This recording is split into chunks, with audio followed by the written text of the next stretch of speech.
ప్రతి ఎన్నికల్లో Congress graph పెరుగుతోందా? Assembly ఎన్నికల నుంచి నిన్నటి పంచాయతీ ఎన్నికల వరకు కాంగ్రెస్ సాధించింది ఏంటి? తమకు అనుకూలంగా ఉన్న నియోజకవర్గాలు, అనుకూలంగా లేని నియోజకవర్గాల గురించి సీఎం లెక్క తీశారా? ఇబ్బందిగా ఉన్న నియోజకవర్గాల్లో కాంగ్రెస్ యాక్షన్ ప్లాన్ ఏంటి?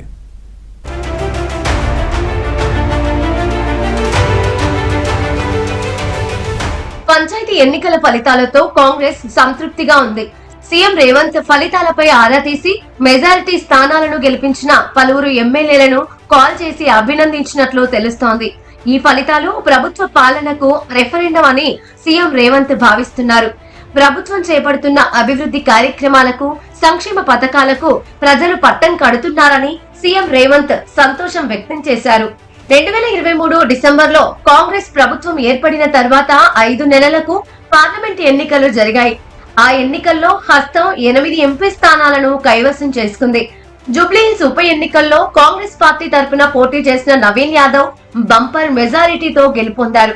ఇక తాజాగా జరిగిన పంచాయతీ ఎన్నికల్లో మెజారిటీ స్థానాలను కైవసం చేసుకున్న కాంగ్రెస్ 70% స్థానాలను తమ ఖాతాలో వేసుకుంది.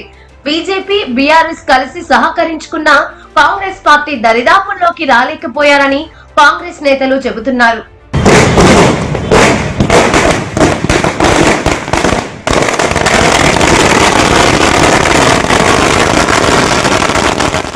గెలిచిన స్థానాల్లో పట్టు పెంచుకుంటూనే ఫ్లాప్ అయిన నియోజకవర్గాల్లో ఫోకస్ పెట్టాలని సీఎం భావిస్తున్నారు.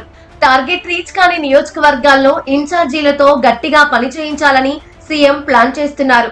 ఇదే ఉత్సాహంతో పనిచేస్తే మున్సిపల్ ఎన్నికల్లో, ఎంపీటీసీ, జెడ్పీటీసీ ఎన్నికల్లో సైతం తమ సత్తా చాటవచ్చని సీఎం కసరత్తు చేస్తున్నారు.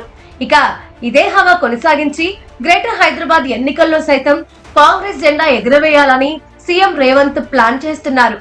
అసెంబ్లీ ఎన్నికల తర్వాత నుండి వచ్చిన ప్రతి ఎన్నికల్లోనూ కాంగ్రెస్ తన సత్తా చాటుకుంటూ వస్తోంది. ఎన్నికల్లో గెలవడమే కాకుండా ఓటు బ్యాంకును సైతం పెంచుకుంటూ వస్తోంది. ఇదే ఊపు కొనసాగితే వచ్చే అసెంబ్లీ ఎన్నికల్లో ప్రభుత్వాన్ని ఏర్పాటు చేయడం కష్టమేమీ కాదని సీఎం భావిస్తున్నారు.